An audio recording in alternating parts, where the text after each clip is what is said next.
What's going on, everybody, and welcome back to the Deep Dive into Left Field podcast. My name is Jack. You can find me on both Twitter and Instagram at MLB Nerds. Me and my co-host Ryan. You can find him on Twitter at Ryan Garcia ESM and Fireside Yankees. And James, you can find him on Twitter at James Valentinas. It's been a while, but in today's podcast, we're going to be going over our five biggest losers and winners of the offseason with a couple honorable mentions in there. These are going to be unanimous consensus picks from the three of us. We'll go through them, talk about them, and yeah, let us know wherever you're listening. Let us know who your biggest winners and losers of the offseason are as well. Let's get started at number five. For the fifth biggest loser of the offseason, we'll go losers and winners. For the fifth biggest losers of the offseason, we have the Miami Marlins. Now, they did bring in Gene Segura. They did bring in Johnny Cueto. But beyond that, they didn't really do too much. They've been in talks with the Twins about acquiring Luis Arias in exchange for Pablo Lopez, but those talks haven't gained too much steam. So I'll turn over to Ryan first. Ryan, what do you make of the Marlins offseason? Yeah, so one of the biggest issues here, and when we're talking about teams like Miami, it's hard to pin this either on front office or ownership, right? Because we know that there are obvious financial constraints there. But this is a team that historically hasn't drafted extremely well. If you look at the offensive side of their farm system, there really isn't anyone coming up, in the immediate future that you're like, man, this guy's going to come up and they're going to fill out their offense this way. They can't hit. And they're in an NL East that isn't really going to be very easy to break into the top half of that NL East. You're looking at the weakest team there is in that, top three is probably the Phillies, who just went on a World Series run. And, they have an absolutely loaded pitching staff in the top half of their rotation. They have a pretty good lineup. You're not going to get past them with only Jazz Chisholm as like your best hitter, and guys like Jesus Sanchez and Brian De La Cruz and Jacob Stallings. Like, that's just not a group of position players that's getting you over the hump. The pitching's great, but you sign Johnny Cueto, and that should be because you're trading one of these starters to go get that impact bat.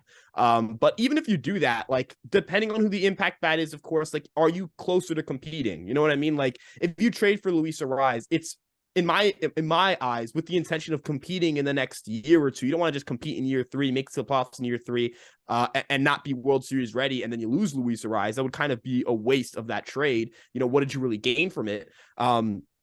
The Marlins are going into 2023 as a team that, again, they're just not going to be competitive. They're not very good on paper. They don't look like a team that's going to pose to serve as a threat to the Mets, Braves, or Phillies.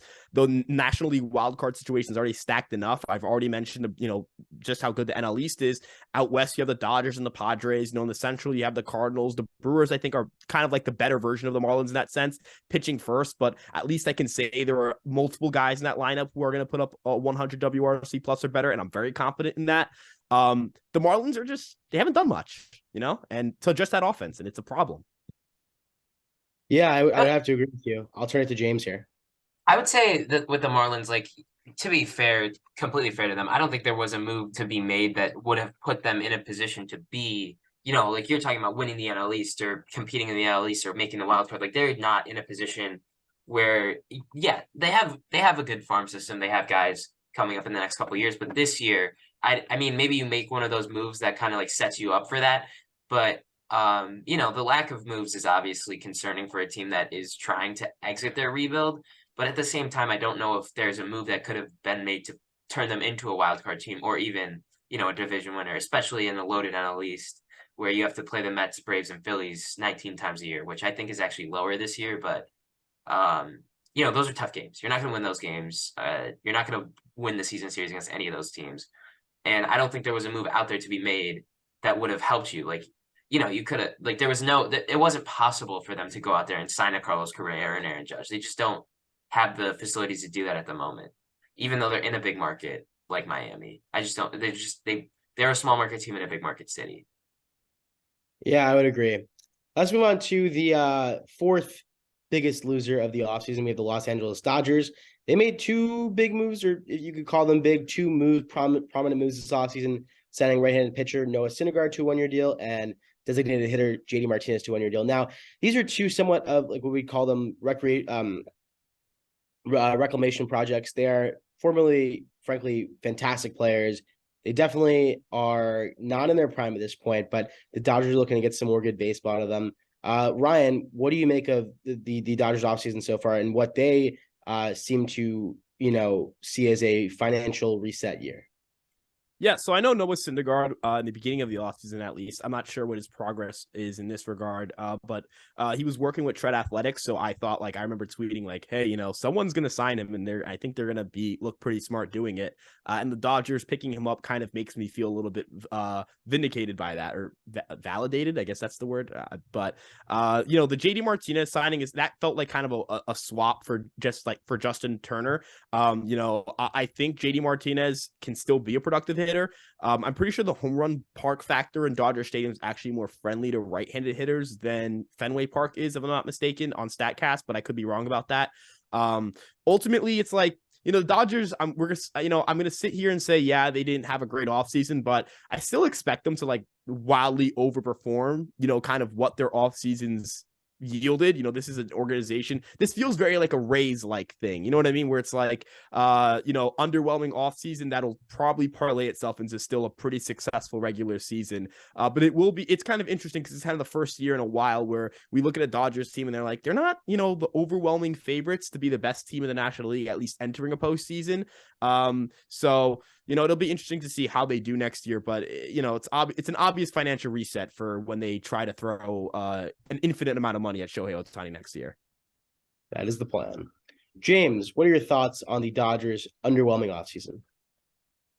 I honestly don't think it's that big of a deal. I think you're looking at a team that, even with a bad offseason, is still a World Series favorite. I think they're the betting favorite to win the National League. They're still up there. They're one of the best teams in the league. They improved a little bit. I mean, they added a couple guys. I think Martinez is not as much of a reclamation project as Syndergaard. I think you kind of know what you're getting with Martinez. It's a great bat, no glove, right? And he's old, so you are also a little concerned about that. But I think if you get Ohtani next year, it kind of negates this whole thing. Who cares? At this, if we're looking back a year from today, Shohei Ohtani is a Dodger, then who gives a shit what they did or did not do this offseason? I'd have to agree. They're still losers, but I think, in down the road for sure, they're going to definitely pursue Ohtani heavily. It'll probably be between them and the Mets, and, we'll see what happens. So let's move on to right before we move on, I think the one thing that separates the Dodgers from the other four teams here on this losers list is that these teams having bad off seasons will set their franchise back. I don't think this Dodgers off season is going to set them back even a little bit. I agree. Let's move on to number 3 here, and that's going to be the Baltimore Orioles, who quite literally did, virtually nothing. Who'd they sign? They signed a pitcher, right? They signed Kyle Gibson and Adam Frazier, I think was they signed Kyle Gibson and Adam Frazier. That's not going to move the needle really. Kyle Gibson's an innings eater, but he's going to be towards the top of the rotation, I think, or the middle or whatever. And Adam Frazier is a probably slightly above replacement level kind of player. He's going to give you contacts, bat to ball skills, but beyond that, not too much. So personally, not a fan of the Orioles offseason. They come at number 3. The only reason they're not higher is because the top 2 teams had much higher expectations. I think the Orioles are in a position to contend, if they decided to go out and spend money, but they didn't. They do have the number 1 prospect in baseball, Gunnar Henderson, and they do have Adley Rutschman, who looked like a generational talent last season, both of which I think will be fantastic this year. But beyond that, they have Cedric Mullins. They have a pretty decent bullpen. They don't really have too much elsewhere. So, they got a really rich farm system. I would imagine next offseason they'll look to, make a bigger trade, if not a bigger signing. Ryan, what do you make of the Orioles offseason? And do you think this offseason truly set their franchise back? They stink, right? That's just how they're bad right now. They are not a good baseball team right now. And for a team that last year, they overperformed, sure. And I know that's going to that's going to make it hard for you to project them to do as well as they did last year. But I think that was a good first step. Even if you're overperforming, I don't care about the draft position as much. That's that first year where there's tangible success. You need to invest in that. There were definitely, there are definitely things they could have done to go out and get better this offseason, or at least put themselves in a position where, you're taking 1-year flyers that are interesting. Kyle Gibson is not an interesting 1-year flyer. Take that flyer on Noah Syndergaard. Noah Syndergaard at least has some upside there. There is something tangible there. Where's the upside in a Kyle Gibson? He's 35. If he's good next year, which, we saw this with Texas where he had that really good 1 half and then immediately gets traded to Philly. And instantly regresses, and then last year was awful for him. It was a disaster, right? You're trading for an like Jordan Lyles, basically. This is their Jordan Lyles for 2023. There's no upside there. Adam Frazier's, I mean, there's a little more upside there. I like the Frazier signing a little bit more, but quite frankly, this isn't enough. These aren't the flyers, the savvy moves you make when you're one of those, you're trying to, with the Orioles, I understand they're never going to be spending. They're not going to end up spending the way the Yankees spend, but they can spend quite a bit. And if they're going to keep their payroll low for this year, you've got to be taking flyers the way the Rays take flyers, or you've got to be trying to make those finesse moves, those savvy moves, and take on players that you think you can get a little bit more out of. This team, I mean, look, I know betting odds aren't, perfect, right? But I think they're pretty damn good for team. They're pretty okay for team evaluation. The Orioles are the fourth worst team in the American League in terms of their odds to win the American League next year. If they're not contending, that's fine. If they don't feel like this is a year for them to make the playoffs, that's fine. But that you have to take a direction off that. You should be signing guys that you feel like you can trade at the deadline and get some assets back that can help you a little bit here. The Orioles just aren't good, and they didn't do anything that would help them position themselves to make trades at the deadline to sell off pieces. And I don't imagine that's what they're trying to do, because I imagine 2024 they would like to compete. When guys like Aaron Nola hit the free agent market, I imagine the Orioles would like to get a pitcher like that. But what's the move here? What's the direction here? They didn't really do anything to help themselves make trades at the deadline or help themselves compete in the AL East. They're the worst team in the American League right now. American League East right now, like by far. All right, James, what do you think? I think the Orioles are a team that needed really to pick a direction, and they didn't. I think their biggest additions, and I know this is kind of cliche, but their biggest additions are coming from within. Gunnar Henderson didn't play much last year, but he's the number one prospect in baseball as far as I think most people are concerned. And definitely as far as I'm concerned, he has like generational upside. And so I think that adding him and then a full season of Adley to an already, decent lineup was, those are additions, right? That you kind of don't consider when you think about, the moves that they made, because they didn't make very many moves. I don't love what they did, though. It felt like there was potential here for them to really make a splash, even if they're not, they're not going to sign Carlos Correa, but, go get like one of the lower tier shortstops, one of the 7-year, $150 million deal guys. It felt like that was a possibility for them, and maybe I'm overestimating their ability to spend, but I think that would have been a good fit, especially if you think Henderson is a long-term third baseman, which he probably is. So I think that type of move would have been perfect for this franchise. Obviously you're going to get Grayson Rodriguez up in the bigs at some point this year, most likely, and that's another big addition. But I think, it's a disappointing offseason for a team that was coming off of a very surprising year. There's no reason why this Orioles team couldn't have gone out and done, what the Mariners did last offseason, or even at the trade deadline, and just like took a team that was young and overperforming and made it young and expected to perform like that. And then they did.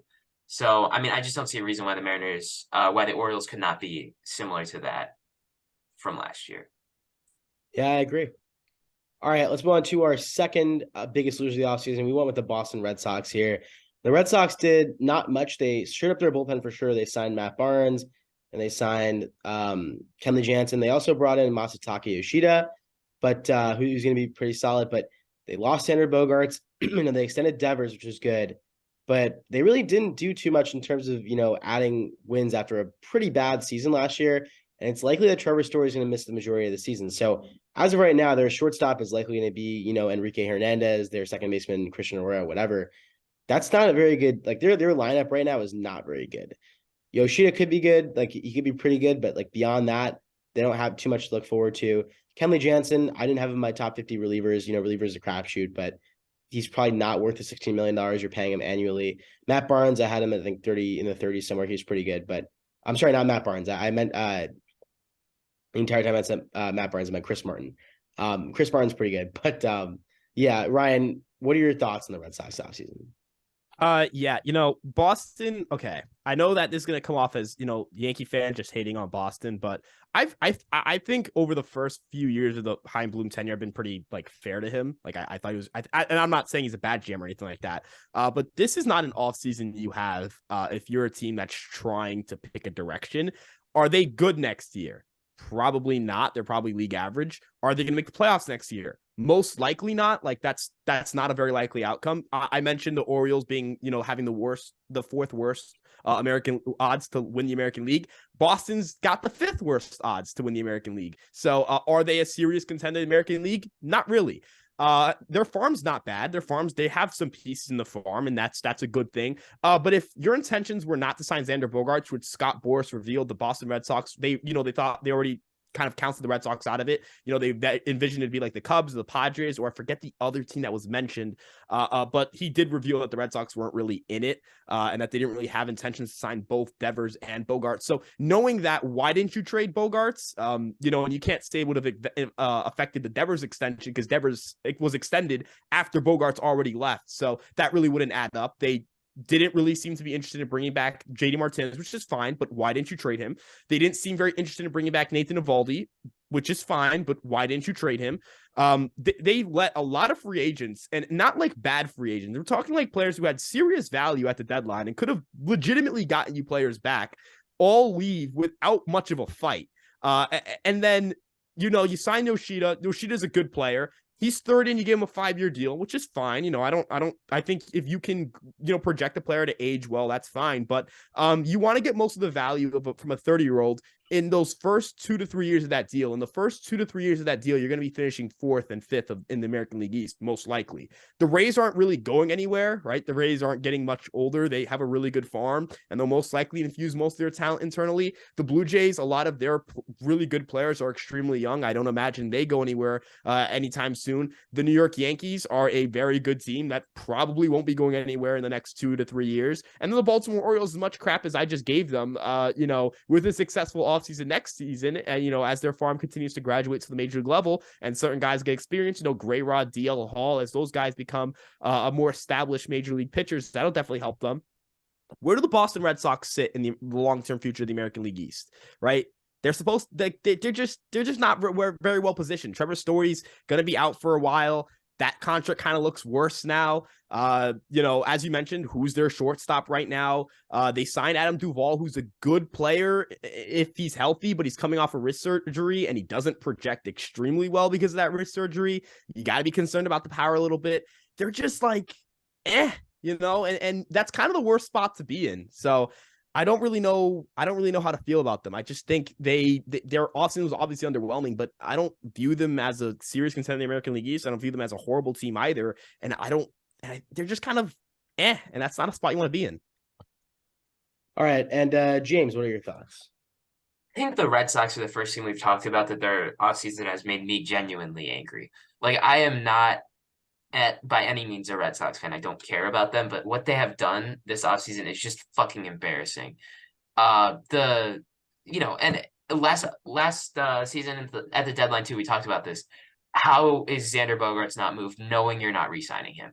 How is Nathan Eovaldi not moved, knowing you're not re-signing him? Especially Xander Bogaerts. Xander Bogaerts is a superstar, right? He's a top 25, 30 hitter in the league. That's a guy that can command serious value, especially with the season he was having last year, and you just don't trade him when you're not competing for a playoff spot last year. You're not going to this year. Yoshida's a good player. This signing makes no sense. Why are you signing him? You're not going to be good in his, prime. He's 30 years old. It'd be one thing if he was 23, but he's not. He's 30. Well, I think he's 29. But, Story is unfortunate because maybe they didn't know about that, but they should have. Like, that's something you should know about. Yeah, I think they did. I think they knew that there was definitely a possispability, and I don't know why. So if you know it's a possibility, then why is he having the surgery now and not 4 months ago? 4 months or even during the season last year, but it's been a lingering issue, and I guess it's good that they dealt with it, but it's going to be rough for them this season. Yeah, I mean, they're going to be really bad this year, and they're going to be really bad next year, and they're going to be really bad the year after that. I don't know. Like, obviously, it's really hard to project 5 years in the future, especially with a big market team like the Red Sox can spend their way out of these problems, but they're not spending their way out of these problems. And when they are spending money, they're overpaying for a a third baseman who's most likely a first baseman long term. And I mean, like looking at the contracts that were given out this offseason, maybe it's not that bad of an overpay, but it's definitely a lot of money. Like it's a lot of money to tie up in a guy who has no glove, no not great athleticism. Like he just hits, right? And he's 10 years from now, we're looking at Devers making $40 million and he might just be a DH. So that signing makes no sense. Trade him. Why would you not trade him? If you're not gonna be good, well, you're probably not even gonna be good until he's out of his prime. It just really makes no sense to me what they're doing. Yeah. All right. Let's move on to the winners of the offseason. Now, quick honorable mention to the Twins and Angels. Twins, You skipped the Giants' biggest losers. My bad. Biggest losers are the Giants. The Giants had a terrible offseason. They signed Arson Judge, did not end up being able to retain him, went back to the Yankees. They ended up with pretty much Ross Stripling, Michael Conforto, and Mitch Haniger, all solid players, but that we were expecting them to spend a lot of money on a lot of superstars. They also had the Carlos Correa debacle. They signed Carlos Correa and they didn't because of his foot injury or leg injury. Like it was bad for them. And on paper, they're in terms of like acquiring wins, they probably got more than like another team that was lower, but they were expected to do so much more. Aaron Judge, Carlos Correa, big free agency, aspirations. They did virtually nothing relative to that. So Ryan, let me get your thoughts on that this offseason for the Giants. Yeah, so they really wanted Aaron Judge, and they didn't really like it. I think if you were going to go all in for Aaron Judge, you have to make sure you get him. And the same thing with Correa. If you're really going to go all in, you have to make sure you get him. I know they got Manaea as well on top of the three players you mentioned, but ultimately, like, I don't really think. I think it's all relative to expectations. That's kind of why they're here, right? I think that's kind of the best way to put it. So, just overall underwhelming offseason for them, and they're not any better, I think, than they were when they were 81 and 81. So. Yeah. And yeah, definitely. You look at the Giants and it's, you signed Correa, you signed Judge, but you didn't. Like, and the Correa thing isn't entirely their fault. You don't know what his injury looks like because like the Twins did know, right? The Twins obviously had him last year, and so they knew, but the Giants didn't. So, you can't really fault them for that as much, but I think you could have come to terms on a different deal if you weren't so, worried about it. The Giants, this is San Francisco that we're talking about. This is like a top 5 market in the MLB. This is not a mid-market team, not a small market team. This is a massive market team that should be spending massive money, at least, especially coming off of last year, 2 years ago when they were really good. It just feels so disappointing because it felt like they were on the way up and now they've completely crashed and burned. Yeah, I agree. All right, now let's move on to our biggest winners of the offseason. Honorable mention with the Twins and Angels. The Twins for retaining Carlos Correa. Small market team being able to retain a star like that is critical. The Angels made a couple solid moves earlier in the offseason, but not enough to crack the top 5 here. Let's start with number 5, the Chicago Cubs. They brought in quite a few players. Dansby Swanson, Cody Bellinger, Jameson Taillon, Brad Boxberger, Trey Mancini. Some really solid quality players. And Ryan, I'm wondering what you think about that. Yeah, so whenever you're talking about a team that's kind of in the stage where the Cubs are, where I think they're nearing kind of the end of that rebuild, we're kind of seeing, them bring up a lot of the, especially on the pitching side of the ball. They have a really underrated bullpen. I think their bullpen kind of has a lot of really good flyers in there. I really like the Julian Merriweather pickup. I think that's perfect for them. I'm a big Jameson Taillon fan. I'm not necessarily saying his upside is, he's going to go out there and he's going to win the Cy Young or anything, but I think he's a solid starter. And last year he showed he can definitely handle a full season's worth of innings pitched, and I think that's something that the Cubs really needed. We're going to see a year 2 of Justin Steele getting a full-time starter role, and I'm really excited for that. The additions of Trey Mancini, Cody Bellinger, I think those are flyers you take. Obviously, Dansby Swanson, I think, gives them stability in the shortstop position and allows Nico Hoerner to be a second baseman, even though Hoerner is an excellent defensive shortstop. Your middle infield secure for a very long time. So, I know that they're looking to extend Ian Happ, and I believe Nico Hoerner as well. If they can do that, that would be excellent. But so far, we're kind of seeing the Cubs, they need a catcher. Wilson Contreras leaving is definitely hurts that, but I understand why they didn't pay him. Ultimately, they're going to continue to have to figure things out over the next year or so, but they're getting closer, and I think that's ultimately what they were aiming to do, and I think they did a good job continuing to build on what they have so far. Yeah. Let's talk to our Cubs fan here, James. James, what do you think about your team's offseason? I'm mildly like I think they had a great offseason, but I think at the same time, like you as a team, like you look at what Correa signed for, right? 6 years, 200 million, and then you look at what you signed Swanson for, which was what 175, I think. I mean, maybe Swanson. I'm not in love with him. I don't think he's gonna be like the best, shortstop in the league ever. Whereas Correa might be. I think that's a little disappointing. But outside of that, like you signed some significant upgrades. I think the Cubs have one of the more underrated pitching staffs in the league. Just straight up, not just the bullpen like you were talking about, Ryan. Like the Cubs last year, I think had an underrated bullpen. They had a really low bullpen ERA, but they didn't have great like strikeout numbers or anything like that. But bringing guys like Keegan Thompson and Albert Alzolay into the bullpen is a huge upgrade, especially since they have, now their starting rotation. You look at it; it's not the best, but you have Steele, Stroman, who are two very good pitchers, very reliable pitchers. You have Lesniewski, who has crazy upside, right? And then Tyone and Smiley are probably your other two. I mean, Kyle Hendricks is still there, but I'm not sure exactly what you're going to expect from him this year. I really hope that they don't like legacy put him in the rotation. You know what I mean? Like just put him in there because of who he is and what he's done for this franchise, especially moving forward into this next phase. I really don't like this doesn't feel like a rebuilding team anymore, even though they're probably like, I think they might have a winning record next year. I don't think they're a playoff team. I think they're probably like an 81 500 team, but I think that's okay. Like being where you are, given how good your farm system is, I think that's completely okay. And this is where, a team like the Orioles should be, right? They should be signing guys. And obviously it's different because the Cubs are, it's Chicago and Baltimore. We're not talking about the same thing here. We're talking about, one of the bigger market teams in the country. And then, Baltimore Orioles, who are kind of a mid-market team. But more so what I'm saying is you made a real like attempt to make your team better, and that even if it doesn't work out, that makes me happy as a fan. All right, let's go on number 4, which we have the New York Mets. They brought in quite a few players: Kodai Senga, Justin Verlander, brought back Brandon Nimmo, Edwin Diaz, Adam Ottavino. They brought in Brooks Raley in a trade. They were able to shed James McCann. But the problem with the Mets, they did lose Jacob deGrom, who's the best pitcher in the league. They did sign Carlos Correa, and they did sign Carlos Correa, but they did. But they didn't. Yeah, they didn't sign him. So I would say the Mets definitely winners of the offseason, but it could have been a lot better. Ryan, what do you think about that? Yeah, so with the New York Mets situation, as you mentioned with losing DeGrom, like that sucks, obviously, but I do understand feeling a lot more comfortable making a commitment to Justin Verlander, in terms of just looking at where your window is and kind of the concerns with the long-term outlook of Jacob deGrom's career. I think they did a good job making sure they made good trades with the bullpen as well. Brooks Raley, I think, is an excellent reliever. They needed a lefty, and I think he's an excellent pickup for them.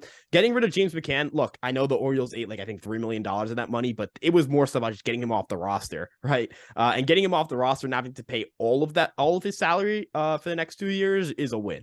They brought in Omar Narvaez as well, and I think that's a good catcher to bring in to kind of make sure they don't have to force Alvarez to catch on day one. And I think he works well with Nito as well. And making moves like making sure you bring back Nimmo, making sure you bring back Diaz, especially Nimmo. It was going to be very hard to find a center field replacement if you weren't going to bring in Aaron Judge. So bringing in Nimmo, that's a great way to make sure you don't have to answer that question. Diaz was cerebral last year, so bringing him back was kind of a must, and he did so very early. So far, kind of the Mets, I know the Correa thing was kind of that's probably the only thing I would dock them for, but I mean, man, it's really tough to not say these guys had a really good offseason when they spent that much money, right? You love to see a team spend money, and that's what they did. And James,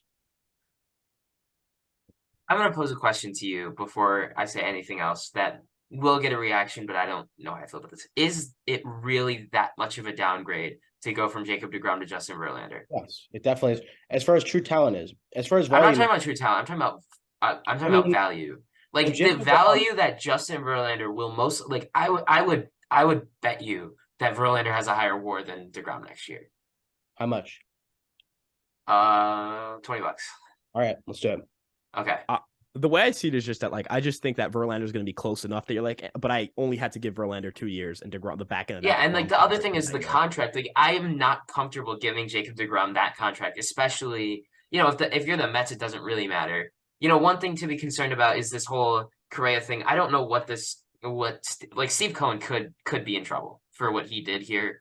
There is a concern about that. I don't know if it's been completely mitigated. I don't know exactly. Like I haven't kept up with it, but you spoke about it publicly on the record to the media, like right, which is that completely illegal. Yeah, But you can't do that. It's fully you can't do that. But I don't know if I highly doubt that Boris is going to do anything about it because it doesn't really make sense too many for him. clients. I doubt it. What'd you say? They just have too many clients. Boris has too many clients for the Mets to sign, so he won't do that. I doubt. If Right, exactly. Especially because the Mets are just dishing out money like this. It just doesn't make sense for him to create a rift there. Yeah. But anyways, back to the baseball. I think Quintana's an amazing signing. I think it's he's great. What? I forgot about Quintana. He's great. I think that is I mean, like it's flying under the radar and expectedly so. But Quintana was like, and obviously this is more a testament to what the Cardinals were than who Jose Quintana is. He started game 1 of a playoff series last year, and now he's what? He was a 4-1 pitcher. Yeah, I mean, he had a great year last year. Obviously, he had a couple bad years before that, but he has a track record of being an all-star pitcher. It's a guy who maybe he found something again. And if he doesn't, would you pay him $5 million? Like, it's really not that. It's not that big of a deal, especially for a team like the Mets. Bringing back Diaz is huge. Bringing in Brooks Raley, lefty in their bullpen, big move for them. I like Narvaez. I think he's a good fit with Nito, like Ryan said. And then obviously, like you look at their infield, it's Alonso, it's McNeil, it's Beatty and Lindor. Like this team is loaded, right? And obviously you would have liked to have Correa at third base, but I don't think it's that big of a deal that you don't. I mean, looking down their roster, like they have an above average player, I think, at all 9 positions. And I don't think you can say that about very many teams in the league. Yeah, I would have to agree. All right, moving on to number 3, we have, in terms of the third biggest one of the offseason, we have the San Diego Padres. Primary, the big moves here, Xander Bogaerts, Seth Lugo, Matt Carpenter, and they brought back Robert Suarez on a questionable deal, but he's a good pitcher. And they lost Josh Bell. They also lost Josh Bell, Mike Clevenger, and Sean Manaea. I really like this offseason. I think they got significantly better with Xander Bogaerts at shortstop. I guess Tatis moves to left field. That's fine. When he's back. Seth Lugo, I think, is interesting. I think he is a good, he's some upside as a starter. And if he doesn't work as a starter, he can just move into the bullpen. Matt Carpenter, we saw what he did last season. I doubt he posted another 217 WRC plus again, but he's a really good platoon designated hitter with Nelson Cruz. They also brought in. Robert Suarez is a fine. He's a fine free agent. I'm sorry, he's a fine. He's a fine pitcher, but like, he's probably not worth the 5 years and $40 million they gave him. But he's a good pitcher. 5 years is a lot of years. So, Ryan, what do you think about the Padres offseason? I just think, ultimately, a lot of the losses they had were kind of players that I think Manaea is talented and it just didn't work out. And that's unfortunate. And I think they kind of had to move on. They took a flyer on Seth Lugo, and I think that's a good flyer to take, though I would prefer they actually get like a 5th starter who can eat some starts there. I don't think Martinez and Lugo are going to kind of survive the whole season as starters. Ultimately, and then you look at Tatis coming back, that's going to be a big help. Second year of Josh Hader. I think the Bogaerts deal, I mean, obviously, you don't feel great about giving him 11 years, but bringing in a guy of his caliber, I mean, he's a superstar player, as James mentioned earlier. This team is just really damn good. Like, I think you can argue this team is better than last year's team. That team went to the NLCS, and they did so without Fernando Tatis Jr. So, they put themselves in a position where, they probably are worried that they could lose Manny Machado this offseason. He can opt out. And they were like, you know what? Screw it. We're going to bring in Manny Machado. We don't care if we have to overpay a few guys. We kind of want to, they view this year as a really big win now year. And I respect them for kind of identifying that and going all in. So I think they're definitely winners this offseason. They have a really good shot to win the NL West. Kind of my first time feeling that way since 2021, which didn't go great for them, but who knows? Since 2021 is like, come on, Ryan, that's 2 years ago. Yeah, you're saying since 2021, like it was 15 years ago. I completely forgot about like the 2021 offseason where like the Padres were like, I forgot about that. Like I just completely forgot about that. Yeah, I mean, the Padres were like, okay. Well, anyways, I think the Padres are. I think they're going to be everyone's like sleeper World Series pick. I think everyone's gonna be like, oh, they're like, and at a certain point, they're you're not a sleeper anymore if everyone thinks you are. But I'm really concerned about the back end of this rotation. Nick Martinez, Seth Lugo, like who else do they have here? Adrian Morejon and Adrian Morejon's really good. If he's healthy, he's going to be really good. Honestly, Ryan Weathers, maybe. Is he still on the Ryan Weathers, Padres? but I don't know. I think their rotation is pretty talented. I think Well, yeah, Morejon. at the front, like I mean, I feel great about Darvish, Snell, and Musgrove. That's not what I'm worried about. I'm worried about. I mean, look, I think I don't know. I think Anderson. Sorry, I think Morejon has a really really high ceiling as a starter. I don't think we talk about him enough. And I think Lugo can be fine, but yeah, I definitely kind of agree with you to a certain extent about they probably like if they had brought in a Quintana type of player, that would have been pretty ideal for them. Oh, I mean, like, yeah. I think if you bring in a Quintana here, we're looking at, and obviously, like, I might be like overhyping what Quintana is, but I think he just brings stability to the back end of your rotation, which I don't think you have. Seth Lugo's not a starter. Like, let's all be honest with ourselves here. Seth Lugo's a reliever, and Yeah. and I think having him as a starter might kill your bullpen, but like that bullpen's not bad either. It's you got Hader, who's obviously one of the best closers in the league, despite the fact that he had such a bad end to last season. Robert Suarez, Tim Hill, Luis Garcia, like it's a good bullpen. And I mean, you look at this lineup. I mean, you could make an argument. I think that this is the best lineup in the league. Yeah. Now with the addition of Bogarts, I don't know if I would. I think Houston might still be better. I think, the Dodgers obviously might still be better, but they're definitely top five as far as Yeah. lineup goes. I mean, you are absolutely stacked, right? You got Machado, you got Bogarts, you got Tatis, you got Soto. Like that is four genuine superstars Yeah. in a way. I don't think any other team in the league has four genuine superstars. At least not hitters. The Dodgers have four, but one's a pitcher. So, I mean, like this team is like scary good. I feel like, and I think they have upside to be the best team in the league, and I definitely think they could win the World Series. And I don't know if I would have said that last year. I think I agree with you. Yeah. The addition of Bogarts is a lot, even though it was 11 years, but Yeah, I mean, yeah, you overpaid for him, but the Padres, sorry, don't give a shit about money. They don't care. they Like tried to you, get Aaron Judge 14 years, $400 million. So yeah, like you have seen based on the Padres' actions that they are, they don't get the same hype as the Mets. I think it's because Steve Cohen is much more, renowned and well known, and he's more, outgoing and outspoken, right? But the Padres as an organization clearly do not care about how much money they're spending as long as they're good. yeah. Yeah. All right, let's move on to our second biggest winner of the offseason, and that's going to be the New York Yankees. Now, they did bring back Aaron Judge in a very long, massive deal. They did bring in Carlos Rodon, probably a top 7 pitcher at worst. They brought in Tommy Kahnle back, and they're monitoring the left field market still. So, Kepler, Profar, potential options. So yeah, I mean their offseason obviously hinges pretty much on Aaron Judge and Carlos Rodon, both pretty much superstar caliber players. Rodon has really found it. He's got some of the best stuff in the league, and obviously Aaron Judge had one of the best seasons of all time last season. Ryan covers the Yankees on a daily basis, so Ryan, without as much fanfare, what is your opinion on the Yankees offseason? Yeah, so I was trying to like purposely intend myself to like make sure I don't sound like a homer here. But to summarize the Yankees offseason, the Yankees signed the best hitter on the market last year in F4, and the Yankees signed the best pitcher on the market last year in F4. So I mean, it's hard to say a team doesn't rank in the top 5 for winners when they do something like that. They also brought back Rizzo, and I think that was an important player to bring back. It happened very early. It was very important to that team. Tommy Kahnle, I think, is a nice addition. I don't really I love Tommy Kahnle, so like that's more of a vibes thing for me than anything else. He's also a pretty good pitcher, but I'm not going to sit here and say like that's like one of the biggest additions of the offseason. I would like them to get a left fielder. I think, that team is better suited with Oswaldo Cabrera in a utility role instead of starting in left field. But Oswaldo Cabrera isn't like a terrible left fielder either. So, I can live with it. The lineup is definitely the point of like, hey, like, the pitching staff is like freaking stacked, right? Even with Montas out, like they can throw Clark Schmidt in the fifth spot. Herman, as much as I dislike him, is a league average starter. Like you can live with him as your 5 for like a month. I know Montas restarted his throwing program according to Jack Curry on Hot Stove, so it's not like a situation where he's not throwing for all of April.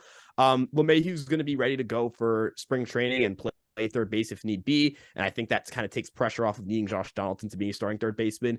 Torres is your second baseman. Peraza takes over for IKF. I don't know what they're going to do with IKF.